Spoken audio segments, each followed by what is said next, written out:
Good morning and welcome to Attorney Commander J.R. Glapohkpa Chesson talk show. This is a beautiful Wednesday morning, November the 29th, 2023. And guess what? This is President Tubman's birthday. In Liberia, it is a national holiday today. The man that ruled Liberia for 29 unbroken years violated our constitution, changed it time and time again, and left Liberia without men to lead us. Today, as we remember Tubman, people will be praising him for all the good he's done in Liberia.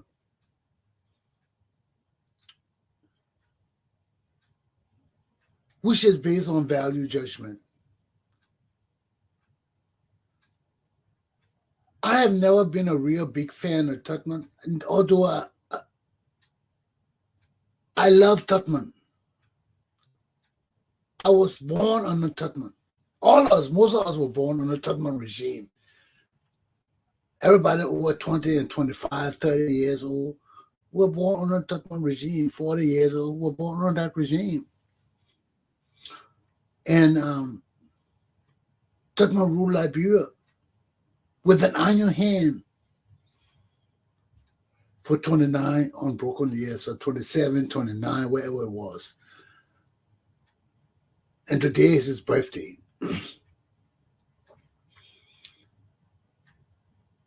It's time for us to reflect on the leadership of our country over these many years, especially from President Tubman. President Tubman, I think, is the only president that we have a holiday for in Liberia. The one that ruled us the longest. I remember when Tubman died in the 1970s, 71, I think he died. I was a young kid, man. I was like 12, 13 years old. That day when Tubman died, there was no music on the air. I mean, there was nobody that came on the air. They played music. First of all, there was nothing on the air in the morning. I think it was in the afternoon. They came on with music, low music.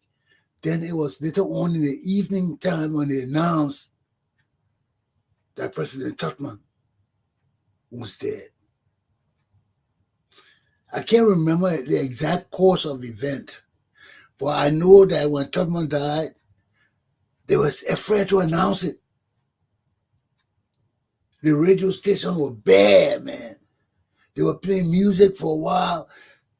Then in the afternoon, they came on and slowly broke the news to the Liberian people.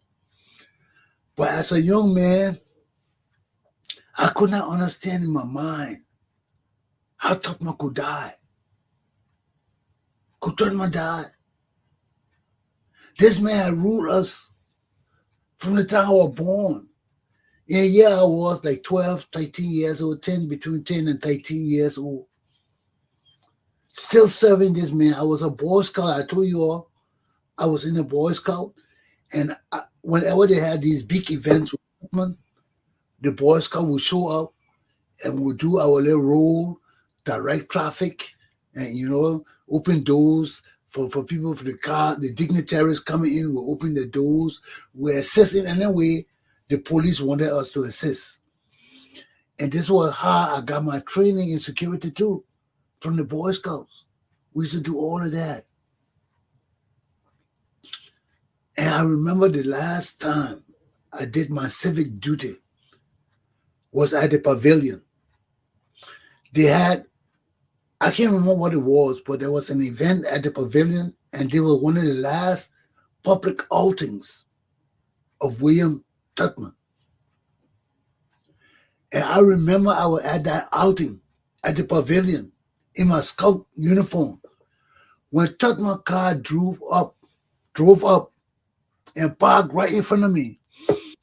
And the police turned and said to me, "My man, open the door for your president. Young man, open the door for your president."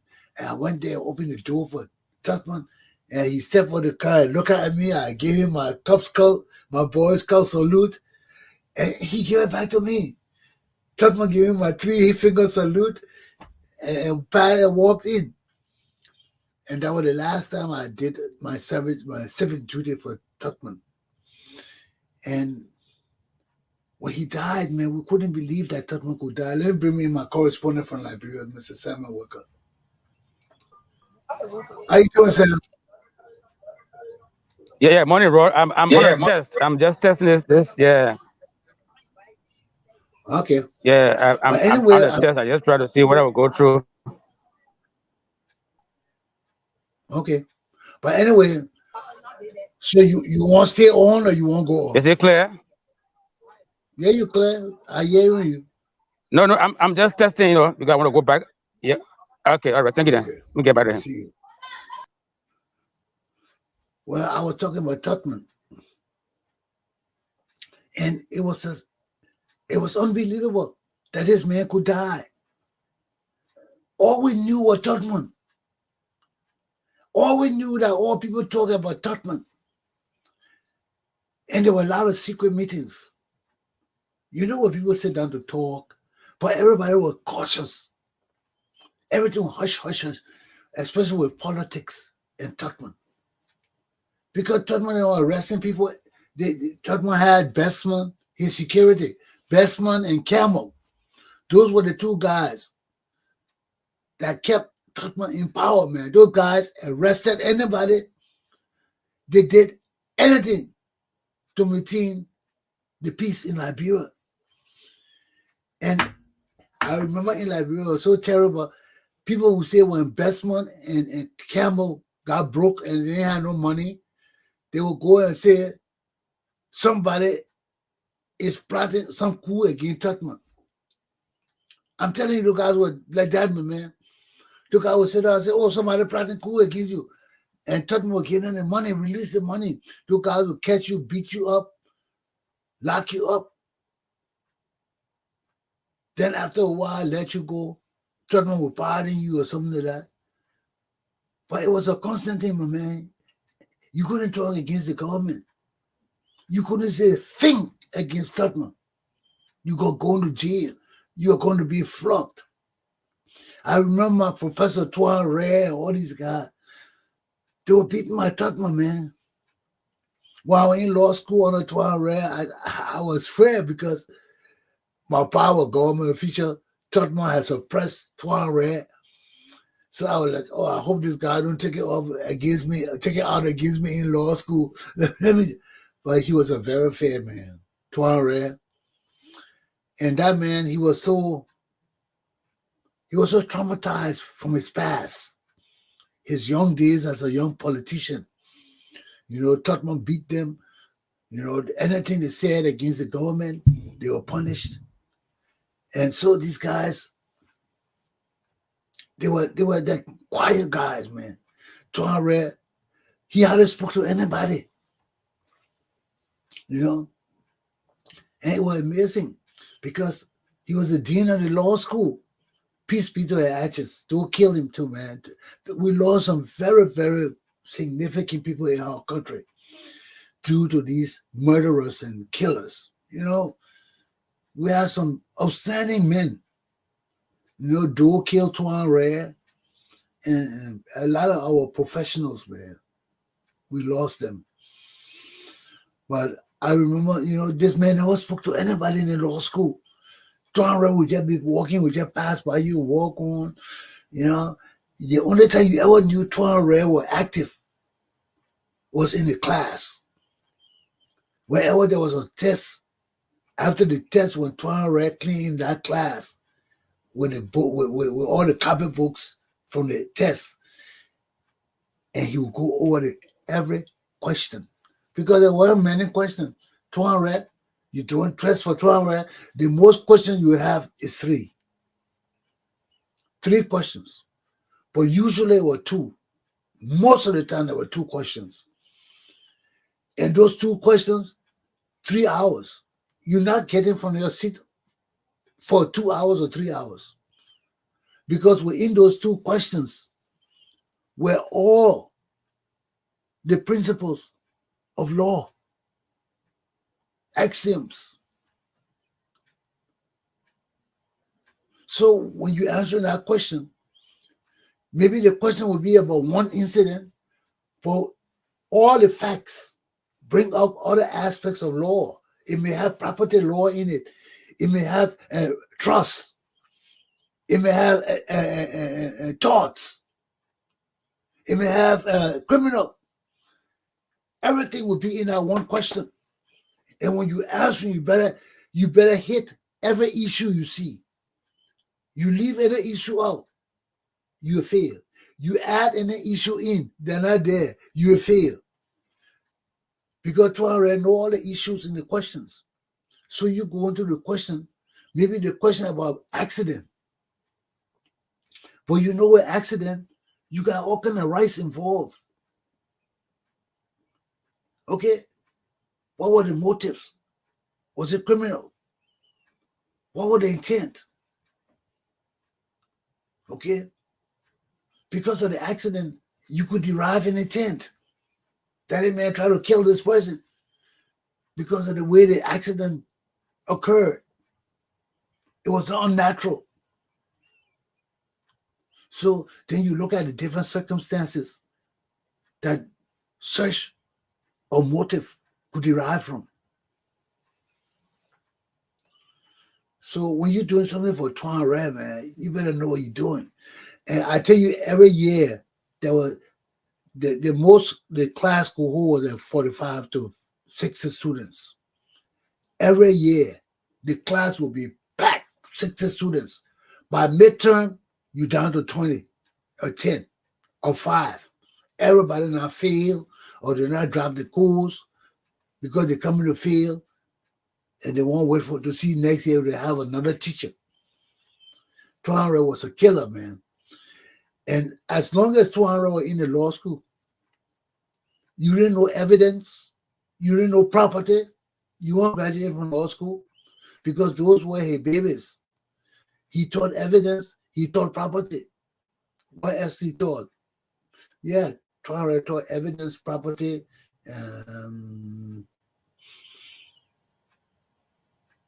I think those were the two courses he taught. Maybe he taught taxation too. I don't know if he did. I can't remember he did. But I know that property and evidence was his baby, were his babies. And evidence, people could not pass evidence in law school. People, they took Tuan Red to court and all. Because evidence is the foundation of law. You got evidence, you don't have a case.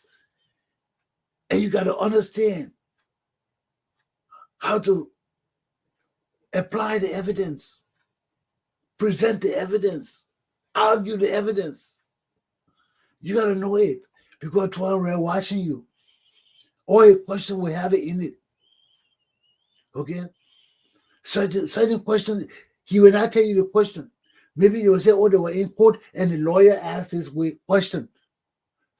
If the lawyer asks a question, there are many things that you could find in that one question. Was it a leading question? That's one of the main things you want to find out. Was the lawyer trying to guide whoever the witness on his line, the questioning? You know, there are certain ways the lawyers can ask a question, can give the witness an insight into where the lawyer want him to go, where he want him to take the answer, what kind of answer he wants. So by the way he questions asked, when you went to the place, did you see so and so? Or how did you do so and so? All those things who gave the witness a lead as to what kind of answer the lawyer is hoping he will give. So these are all aspects of the law that you have to learn. You see? And these are the things in Liberia today we watch for in our legal system, among our lawmakers. Because as a lawyer, You have to watch what these people do in our legislature, how they make the laws. Are they guided by legal principles?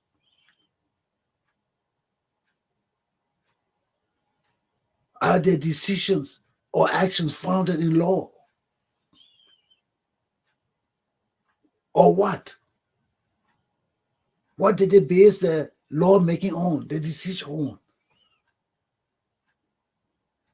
Is it consistent with the laws of Liberia? Do they contradict any aspect of our laws? All these things are necessary, especially when people making laws. Because when you're making laws, you don't want to make laws to contradict other laws that are already on the book. You see? And certain things people do when they're making law, man. Like the other day, they did the drug law. The president signed it into law. It became law. Then they go back day before yesterday and want to review the law again. For what? The law has not even been implemented and exercised so we can see whether it will lead to any positive, successful end, or whether it's unfeasible. So we make these laws and we got to implement them. You can't make the law, then you will change it without seeing how the law will impact the society.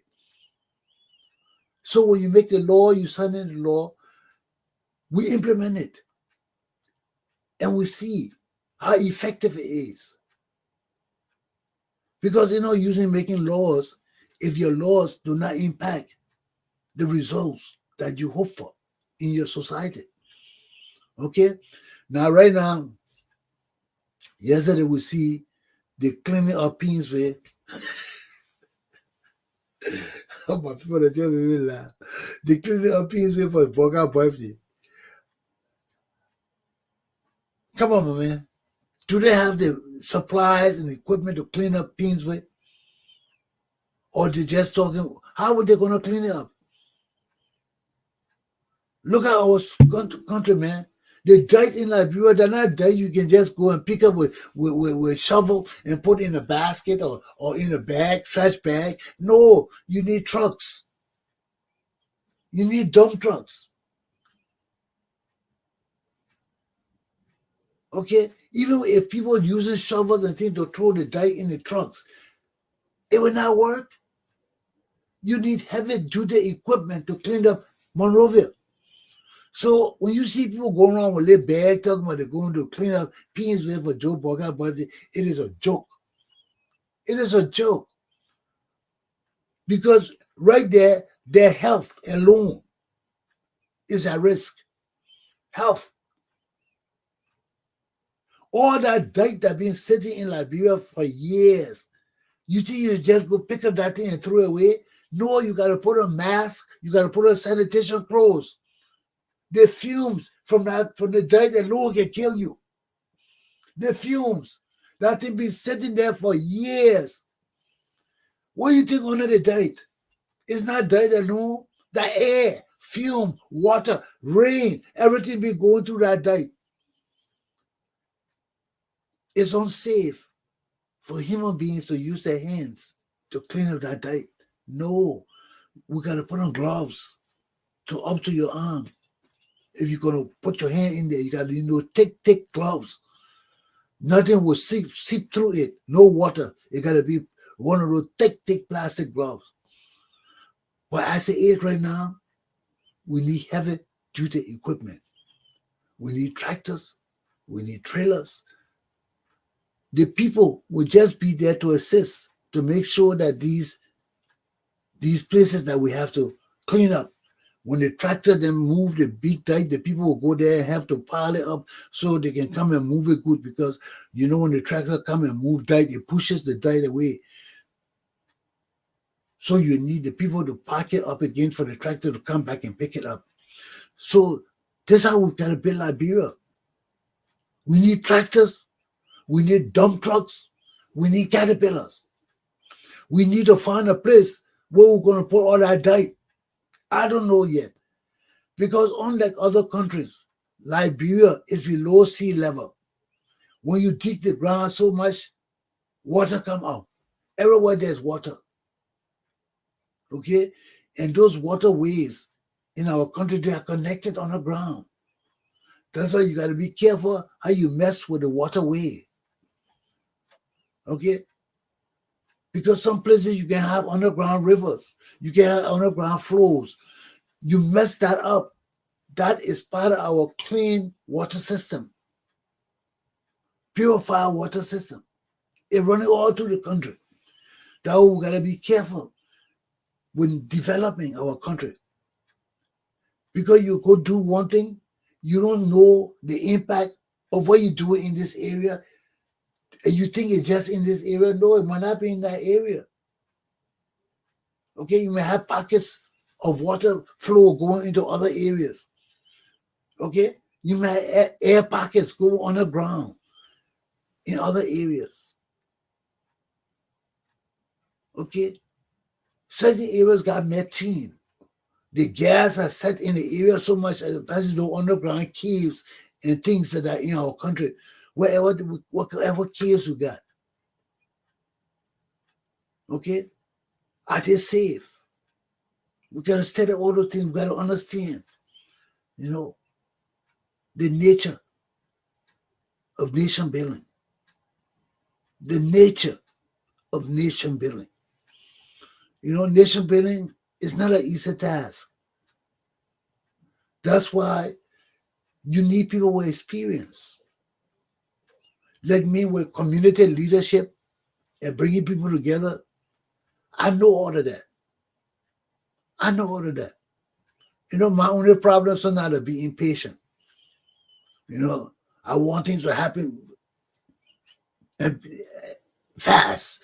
And sometimes that's not the way it works. Most times that's not the way it works. Okay? So everybody got their faults. I know my faults too. Okay? But we got to understand. That's why leadership is essential in anything we do. You got to have good leaders. If you don't have good leaders, it doesn't matter. And we got to invest in our young children to have good leaders. You got to invest. And that's why even like the program Alice Howard is having, I told you about it yesterday. She's doing a program right now for our young people in downtown Providence, where they're teaching them leadership, responsibility, civic duties, responsibility. All those coming hand in hand. When they say you're responsible, what does that mean? Huh? That doesn't only refer to your job. That you go in the job, when they give you a job, you're responsible for this. They're not only refer to that. When you're a responsible citizen, you have civic duties and responsibilities that we look to you to perform as citizens, good citizens of our society. All of these things I'm telling you, they go hand in hand with each other. Leadership, community, citizenship, all of that, it go hand in hand. And if one is lacking, we got to strengthen it. We got to build it up. Look at our country right now. All of us know the issue with Liberia is leadership. We don't have good leaders. And we know leadership is not only about running government. All the leaders in our government are not the only leaders of our country. They are our political leaders. But we have religious leaders. We have social leaders. Political leaders. Different kind of leadership in our society. And all these leaderships come together to culminate into a collective leadership of our country. because the politicians don't have all the ideas. You see, they seek after their political interests. Then we have our religious leader to guide the moral interests of our country. Yes, because the politicians, they don't care about morality. Yeah, when we talk about law, law has no morality. Okay? You don't mix morality and the law. The law is the law. Morality is personal feelings, you know, personal idiosyncrasies. You don't bring into the law, you see, and that's why we divorce that aspect of politics from the law. Because the law, not politics. Politics is in the interest of the people. The law don't look at all of that. The law look at the law. What is the law? Thou shalt not kill. Yes, that's all. We care about your personal feelings, about your sicknesses, about how you are doing that day, and all that. No, no, no. No. They got a special part of the law that deal with all of that. They call it equity. It's just a small portion of the law. They take it aside. But it's important too. Because it can pop up in any case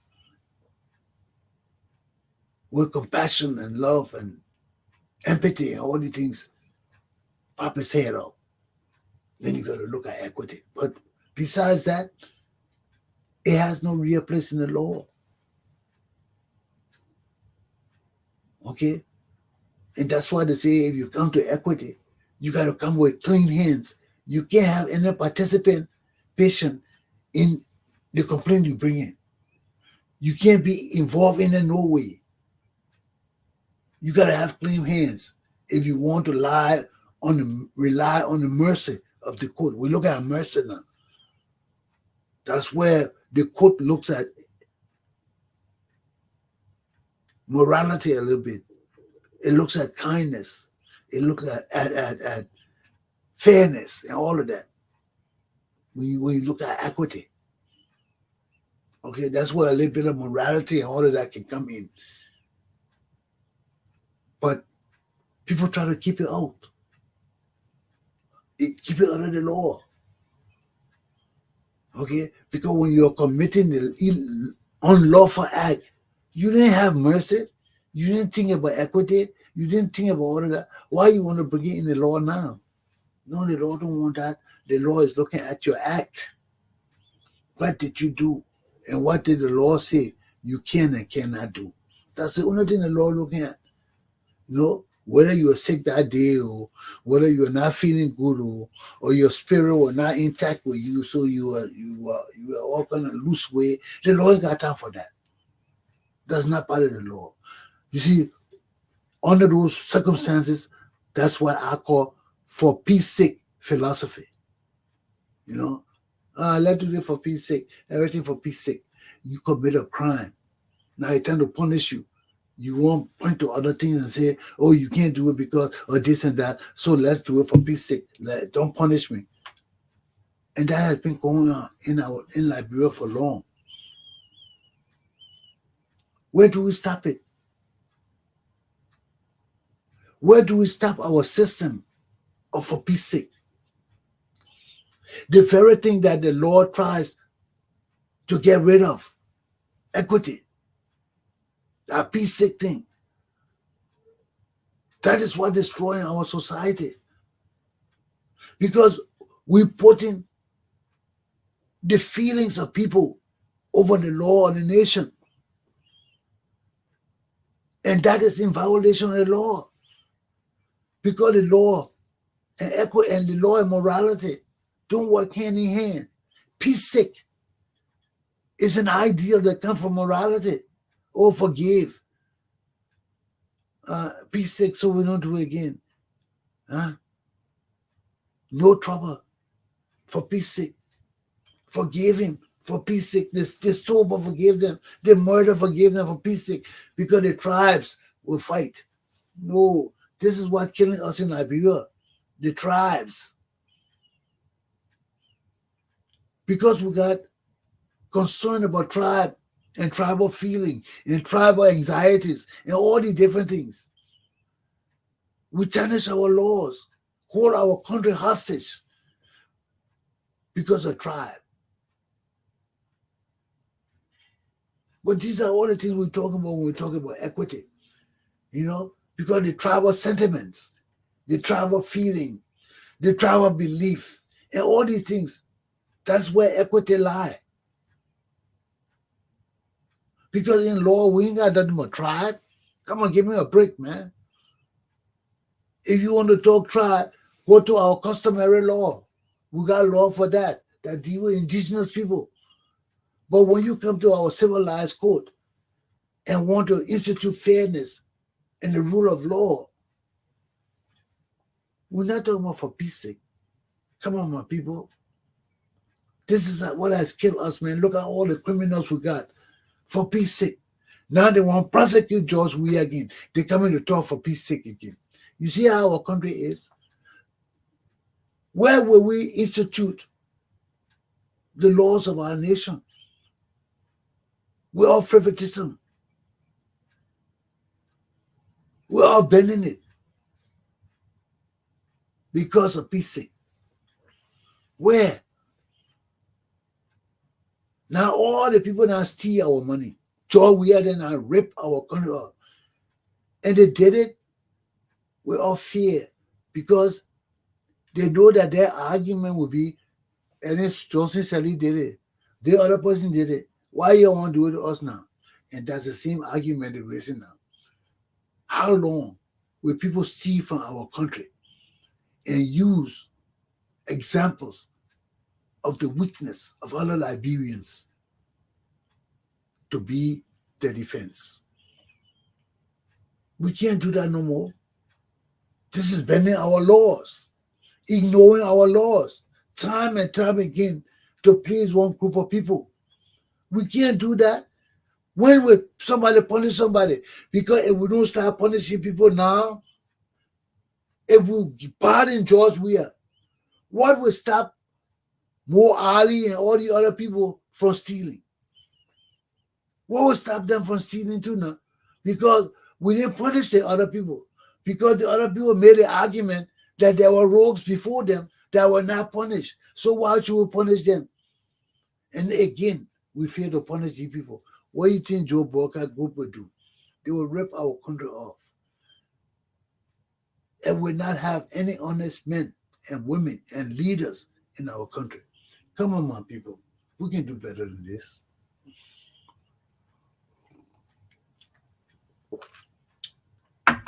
We got to do better than this. We got to. It's incumbent upon us. It's our responsibility as good citizens of our country to ensure that our leadership now and in the future is successful. It's our duty and responsibilities. Who will come and do it for us? We are the people that are electing these people into positions. We are the people reposing our trust and confidence in these people. And time again, they flush it down the toilet. They act like we don't care about them.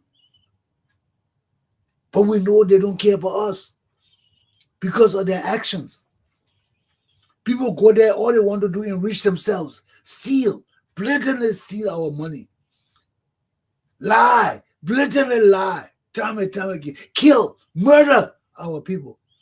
Whoever thought George Weah would be a murderer will kill our 4 auditors, will kill 3 missing boys. Whoever thought that George Weah would be a murderer? Nobody thought that. But power corrupts. And absolute power corrupts absolutely. The people know it. It's been in books from time immemorial. So where do we stand as Liberian people?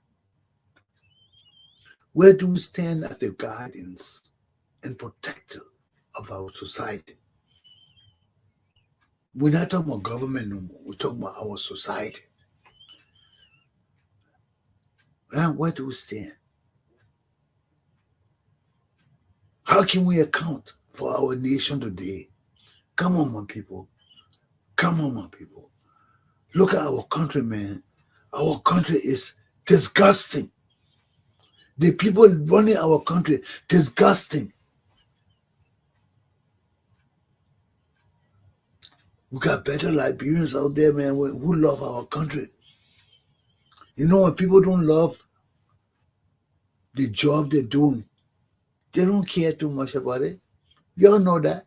Y'all know when you go to work and you're a mechanic or you're doing a houseboy job, you're not happy. That's not your profession. So you go to work for the pay. Yeah? You need that paycheck. But what's your input? What's your effort? What's your contribution? It will be minimal, bare minimum. You just do what you got to do so they can say, yes, he deserves his pay. But for you to put your heart in it, it got to be something you love. Look at people who love their jobs. They never want to go home. You got to force them to go home. Their wives got to be calling, hey, my man, come on, your brother is ready. Your dinner is ready. Come. They don't want to leave. They will sit there all day and do what they want to do because they love it. That's their profession. But all of us don't get what we want, the job we want. All of us don't get the jobs we get to go to school to get. Okay? Some might get lesser jobs. Some might get different jobs. But we got to learn it and do it. Because we got to pay our bills. We got to pay our bills.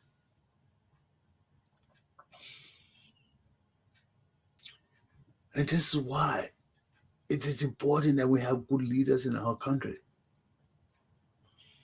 People who understand their responsibilities are not only to themselves. Their responsibilities are to themselves and others. Placing others before theirs. Because that's a requirement of your job. You are there to serve. That's your responsibility. Not to take. You only take after you serve. Because you are part of the body politic. So whatever everybody gets, you're entitled to get too. But you can't be the first. You got to understand, it's your duty is to ensure that the people you serve have what they need before you. Okay? That's a civic responsibility. You have a responsibility to the people. Nobody forced you to be leader. Nobody came to your house and said, my man, you got to be leader for this. You got to rule Liberia. You must get up. Where are you? The ship before. No. Nobody doing that to you. You woke up yourself and say, I have the ability, the conscience, the mental capacity to lead these people. And I will do it because it's my duty. You feel an obligation to lead. People don't just get up and say, oh, I just want to lead for the fun of leading. And maybe some people do. Maybe some people do. But most people lead because they feel that they have a moral responsibility to those they're leading. They feel they've been blessed and that their job to pass that blessing on by being good leaders, bringing the people together, seeing that they achieve things that they would not have achieved if they had not come together. All these things are essential. They are essential to good leadership, to good community building, to being good law-abiding citizens. Because it's necessary. We can't build our country with lawless people. We tried that before, it didn't work. Look at the people leading us now, lawless people. Look how they broke our government down, man. They broke it down. Stole almost everything we got. Now we're nearly starting from scratch again. Whose best interest is all of this in? Whose best interest? We want to know. So that's why during my hour I ain't got time for music. The struggle is too much, man. We have a struggle on our hands that we got to try to educate people. We got to try to break the yoke that is upon us, that keep us disoriented, divided, blind, misdirected, miseducated, blah, blah, blah, all of the fancy words. And it's time for us to become conscious of the fact that we are the masters of our own destiny. We are. Nobody can fix it for us. You can say international community. They just call international community. That's corrupt people that do that. Donor fund. That's all you want to talk about. Corrupt people. You can't develop on those things. Okay? Those things are not of your own efforts, generated by the sweat of your brow. That's our biblical teaching. Okay? Wherever we got to earn it. We got to earn it. That's what Jesus said. We got to earn it. Everything can't be free. Everything not free. For people to give you something free, they got to sacrifice something. Because nothing free. And let me tell you something. Y'all see me, you're sitting here. I've been in this business for over 30, 40 years. Writing magazine, talking to people, doing videos, all the things. I've been doing it for years. Many people can't do this thing. There are other people that want to do it. They don't have the money. You see? But they rely on people that with the money to pay them to do their thing, and they contribute. They come to the show, they give their forte. I've been through all of that. You see me sitting here today, it's because all the people that came to join me, they didn't want to put money in it. They wanted me to spend my money, like Spoon TV, the Weatherspoon, and pay people and do all the financial thing while they just come and give the news and do what they want to do and get paid. I couldn't do that. That's why you see I got no followers. Because everybody that joined me expects something from me. And this is a non-profit thing. I got money. You see?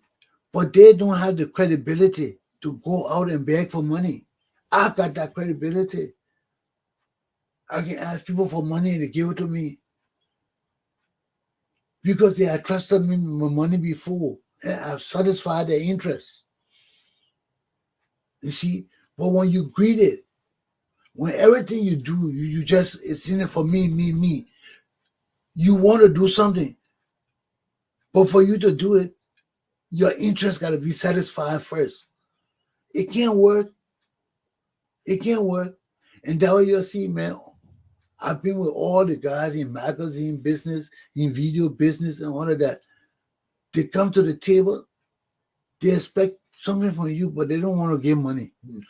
Okay? They think it's money. Nobody want to put money down. Me and the African brothers in Rhode Island been together before. Over 10 of us, we sit down. Nobody want to put money there. Okay? They want Chesson to run the magazine and they do reporting and everything. Then at the end of the month, they want all of us to sit down and make decisions on my business. And I told them, no, we can't do that. I can't spend my money to keep the magazine, the newspaper and everything. And everybody just make contribution in writing, write articles and things like that. Then at the end of every month or quarter, they all come and sit with me to want to share the interest of the business with me. I told them, no, it can't work. You can't make a stool short of me. Go to Stanton Waterspoon. He got money. He's selling certificates and things like that. He got money. He can pay you. I can't pay you. So you see, a lot of Liberians and me can't make it. Okay? Because for them to be with you, they don't want to make their contribution. They want to come and do the work, that's all, but they don't want to put money in it. The money got to come from somewhere else. And I don't have that kind of money. So instead of supporting all the people who don't want to put money in it, and let me do it by myself. Let me educate my people by myself. I don't believe in selfishness. No. Some people see we have nothing and we have many. Instead of devising ways so all of us can put our hands together and make money and do good. No, they won't steal. They won't deprive all of us of the one property we have. Sometimes you can't blame them because people got different interests. If 10 people own this one property and 10 people got 10 different interests, they will never come together to do anything good. You see? And that's why insight, responsibility, leadership, direction, all these things are necessary for good leaders to achieve anything. Okay? Because you don't know how to bring people together. You don't know how to work with them. You don't understand the mechanism of human nature. Human nature. You will fail time and time and time again. And this is just to bring it to your presence and enlightenment. Okay? Not everything we do, we can expect total satisfaction. Certain things you do, you got to know that you got to leave leeway for failure, for things you don't expect or apprehend. Because if things happen and you don't leave room for failure, for apprehension, for things you don't expect, your whole business will spoil. Okay? Because you put all your eggs in one basket. You said things will happen this way. And you then leave leeway for circumstantial situations. They're all around us. And that's why people with wisdom, when they plan, they always plan ahead, knowing that everything may not go on as you hope it will go on. There will be glitches and hitches. How will you fix that? Are you capable of fixing that? Do you have the insight and understanding to know that these things will occur and you have to deal with them as a leader? Do you know that? These are the things you come to a Tony Commander J.R. Glapohkpa Chesson talk show to learn. These are the things I tell you that you may not be thinking about, that impact our societal living, our peaceful, hopeful lives. We as a people deserve better. We as a people deserve good leaders. And we are lacking. We need to pray. We need to work towards filling the gap of the things that are essential to us. My class is done. I hope you learned something today. Okay? We'll be on tomorrow. We'll talk about the news. I wanted to do Alice Howard's video and her interview and all of that, but I just got my laptop back online. So maybe today I will do the video and I will call her and we'll do the interview for my show tomorrow. Okay? So please stay tuned, take heed, and govern yourself accordingly. We're here to teach you all kind of things. My hour is an hour of education. Okay? So we'll talk this, we'll talk a little bit of that, we'll talk about the other thing, we'll talk about that, we'll just talk. take heed and govern yourselves accordingly. I see you tomorrow. My class is done. Have a good day, folks.